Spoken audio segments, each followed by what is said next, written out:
Hi hello ನಮಸ್ತೆ ಎಲ್ಲರಿಗೂ ಕೂಡ ಕರ್ನಾಟಕದ ಎಲ್ಲ ನನ್ನ ಆತ್ಮೀಯ ಸಮಸ್ತ ಸ್ಪರ್ಧಾ ಬಳಗಕ್ಕೆ ಜಿಕೆ ಪ್ರಶ್ನೆಗಳ ವಿಶೇಷ ತರಗತಿಗೆ ಆತ್ಮೀಯ ಸ್ವಾಗತ.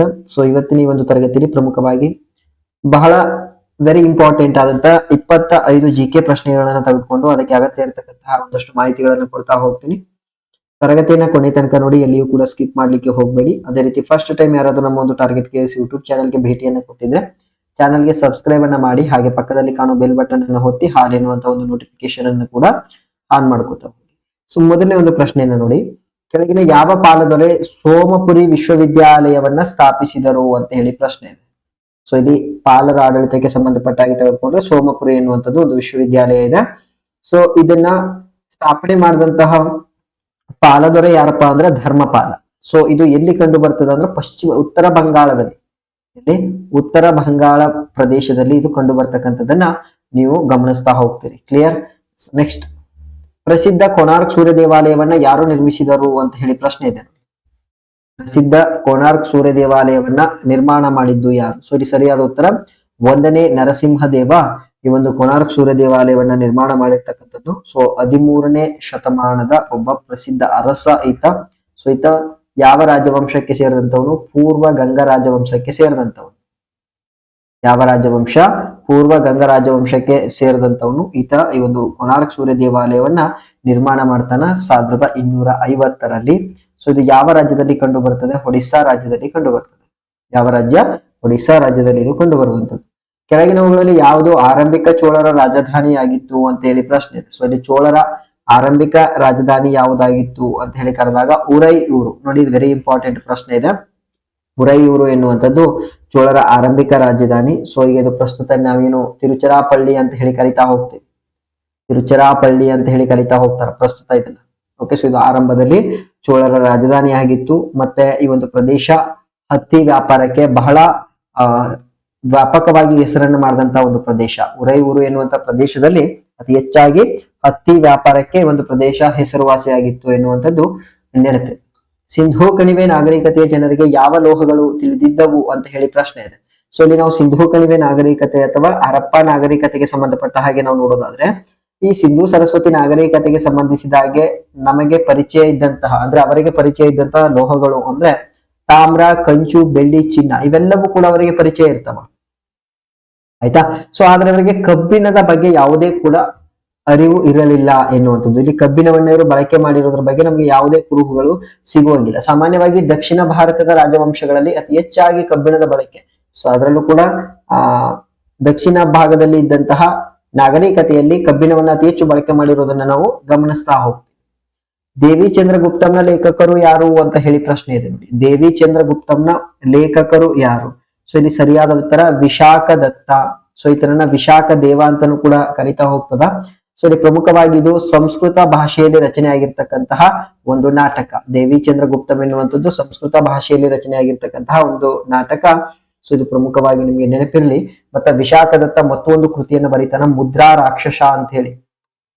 ವಿಶಾಖ ದತ್ತನ ಮುದ್ರಾ ರಾಕ್ಷಸ ಅಂತಾನೂ ಕೂಡ ಕರಿತಾ ಹೋಗ್ತೀವಿ. ಇದು ಕೂಡ ಒಂದು ಕಡೆ ನೆನಪಿರ್ಬೇಕು. ಅಶೋಕನ ನಂತರ ಬೌದ್ಧ ಧರ್ಮದ ಅವನತಿಗೆ ಈ ಕೆಳಗಿನವುಗಳಲ್ಲಿ ಯಾವುದು ಪ್ರಮುಖ ಕಾರಣವಾಗಿದೆ ಅಂತ ಹೇಳಿ ಪ್ರಶ್ನೆ. ಇದು ಕೂಡ ಬಹಳ ವೆರಿ ಇಂಪಾರ್ಟೆಂಟ್ ಆದಂತ ಪ್ರಶ್ನೆ ಇದೆ ನೋಡಿ. ಎಸ್, ಸೊ ಇಲ್ಲಿ ಅಶೋಕನ ಆಡಳಿತದ ನಂತರ ಅಧಿಕಾರಕ್ಕೆ ಬಂದ ಯಾವ ರಾಜರೂ ಕೂಡ ಬೌದ್ಧ ಧರ್ಮಕ್ಕೆ ಪ್ರೋತ್ಸಾಹವನ್ನ ಕೊಡೋದಿಲ್ಲ. ಈಗ ಗುಪ್ತ ಸಾಮ್ರಾಜ್ಯ ಬರ್ತದೆ, ಅದು ಪ್ರಮುಖವಾಗಿ ಹಿಂದೂ ಧರ್ಮಕ್ಕೆ ಅತಿ ಹೆಚ್ಚು ಪ್ರೋತ್ಸಾಹವನ್ನ ಕೊಡ್ತಾ ಹೋಗ್ತದೆ. ಹೌದಾ? ಸೊ ನಂತರ ಕುಶಾನರ ಆಡಳಿತದ ಅವಧಿಯಲ್ಲಿ ಮತ್ತೆ ಬೌದ್ಧ ಧರ್ಮಕ್ಕೆ ಕನಿಷ್ಕ ಅತಿ ಹೆಚ್ಚು ಪ್ರೋತ್ಸಾಹವನ್ನು ಕೊಡ್ತಾ ಹೋಗ್ತಾನೆ. ಆದ್ದರಿಂದಲೇ ಆತನ ಇತಿಹಾಸದಲ್ಲಿ ನಾವು 2ನೇ ಅಶೋಕ ಅಂತ ಹೇಳಿ ಕರಿತಾ ಹೋಗ್ತೀವಿ. ಕ್ಲಿಯರ್. ಸೊ ಇಲ್ಲಿ ರಾಜರ ಪ್ರೋತ್ಸಾಹ ಇಲ್ಲದೆ ಇರುವಂತದ್ದು ಅಶೋಕನ ಆಡಳಿತದ ನಂತರ ಬೌದ್ಧ ಧರ್ಮದ ಅವನತಿಗೆ ಪ್ರಮುಖ ಕಾರಣ ಅಂತ ಹೇಳಿ ಹೇಳ್ಬೋದು. ಯಾವ ನವಶಿಲಾಯುಗದ ಸ್ಥಳದಲ್ಲಿ ನಾಯಿಗಳನ್ನು ಮಾನವ ಸಮಾಧಿಗಳಲ್ಲಿ ಹೂಳಲಾಯಿತು ಅಂತ. ಸೊ ಇಲ್ಲಿ ಸಾಕು ಪ್ರಾಣಿಗಳನ್ನು ಕೂಡ ಮಾನವನ ಸಮಾಧಿಯ ಜೊತೆ ಅಂದ್ರೆ ಸಮಾಧಿ ಮಾಡಿರ್ತಕ್ಕಂಥದ್ದನ್ನ ನಾವು ಗಮನಿಸ್ತಾ ಹೋಗ್ತೀವಿ. ಅದು ನಮಗೆ ಎಲ್ಲಿ ಪತ್ತೆ ಆಗಿದೆ ಅಂದ್ರೆ ಬುರ್ಜೋಹಾಮ್. ಸೊ ಈ ಬುರ್ಜೋಹಾಮ್ ಎನ್ನುವಂತ ಒಂದು ನವಶಿಲಾಯುಗದ ಸ್ಥಳ ಕಂಡು ಬರುವಂತದ್ದು ಕಾಶ್ಮೀರದಲ್ಲಿ. ಎಲ್ಲಿ?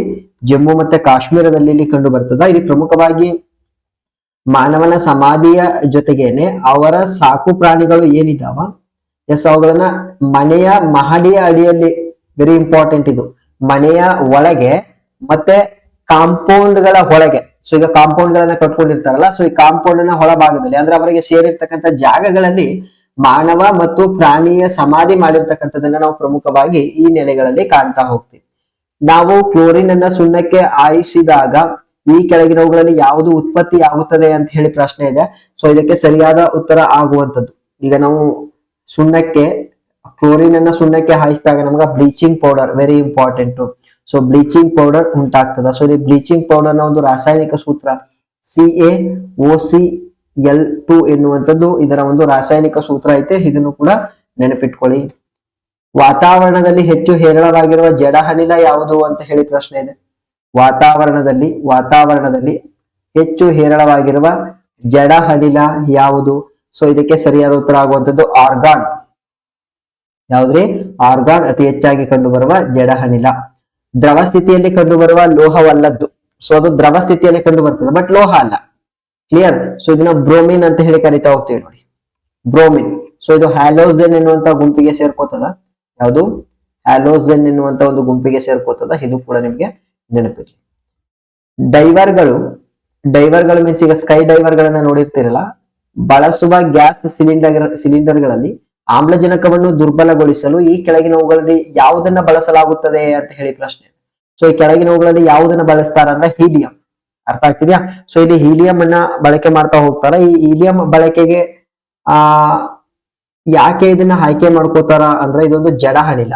ಹೀಲಿಯಂ ಅನ್ನುವಂಥದ್ದು ಒಂದು ಜಡ ಅನಿಲ. ಇದು ಕೂಡ ವೆರಿ ಇಂಪಾರ್ಟೆಂಟ್ ಆಗಿ ನಿಮಗೆ ಗೊತ್ತಿದೆ. ಗಾಜಿನ ತಯಾರಿಕೆಯಲ್ಲಿ ಬಳಸುವ ಕಚ್ಚಾ ವಸ್ತುಗಳು ಯಾವುವು ಅಂತ ಹೇಳಿ ಪ್ರಶ್ನೆ ಇದೆ. ಗಾಜಿನ ತಯಾರಿಕೆಯಲ್ಲಿ ಬಳಸಲಾಗುವ ಕಚ್ಚಾ ವಸ್ತುಗಳು ಯಾವುವು ಅಂತ ಹೇಳಿ ಯಾವ್ದಾವ್ದನ್ನ ಬಳಕೆ ಮಾಡ್ತಾರ? ಎಸ್, ಇಲ್ಲಿ ಉತ್ತಮ ಗುಣಮಟ್ಟದ ಗಾಜನ್ನ ತಯಾರು ಮಾಡ್ಲಿಕ್ಕೋಸ್ಕರ ಸ್ಫಟಿಕ ಮರಳು, ಯಾವುದು? ಮರಳು, ಸೋಡಾ, ಓಕೆನಾ, ಸೋಡಾ, ಅದೇ ರೀತಿ ಸುಣ್ಣದ ಕಲ್ಲು, ಇವುಗಳನ್ನೆಲ್ಲ ಬಳಕೆ ಮಾಡ್ಕೊಂಡು ಏನ್ ಮಾಡ್ತಾರ? ಗಾಜನ್ನ ತಯಾರು ಮಾಡ್ತಾರ ಎನ್ನುವಂಥದ್ದು ವೆರಿ ಇಂಪಾರ್ಟೆಂಟ್ ಆಗಿ ನಿಮಗೆ ನೆನಪಿರ್ಬೇಕು. ನೆಕ್ಸ್ಟ್ ಮುಂದೆ ಎಸ್. ಸೊ ನೋಡಿ, ಇವೆಲ್ಲವೂ ಕೂಡ ವೆರಿ ಇಂಪಾರ್ಟೆಂಟ್ ಆಗಿ ಹಿಂದಿನ ನೇಮಕಾತಿ ಪರೀಕ್ಷೆಗಳಲ್ಲಿ ಅತಿ ಹೆಚ್ಚು ಬಾರಿ ರಿಪೀಟ್ ಆಗಿರುವಂತಹ ಪ್ರಶ್ನೆಗಳು. ಸೊ ಮತ್ತೆ ಅದಕ್ಕೆ ಸಂಬಂಧಪಟ್ಟ ಹಾಗೆ ಒಂದಷ್ಟು ಮಾಹಿತಿಗಳು. ತರಗತಿ ಇಷ್ಟ ಆಯ್ತು ಅಂದ್ರೆ ಒಂದು ಲೈಕ್ ಬಟನ್ ಅನ್ನ ಒತ್ತಿ, ಮತ್ತೆ ಯಾರು ಕೂಡ ಚಾನಲ್ಗೆ ಸಬ್ಸ್ಕ್ರೈಬ್ ಮಾಡ್ಕೊಂಡಿಲ್ಲ ಬೇಗ ನಮ್ಮ ಚಾನಲ್ಗೆ ಸಬ್ಸ್ಕ್ರೈಬ್ ಮಾಡಿ. ಮತ್ತೆ ನಾಳೆ ಭೇಟಿ ಆಗೋಣ. Thank you so much.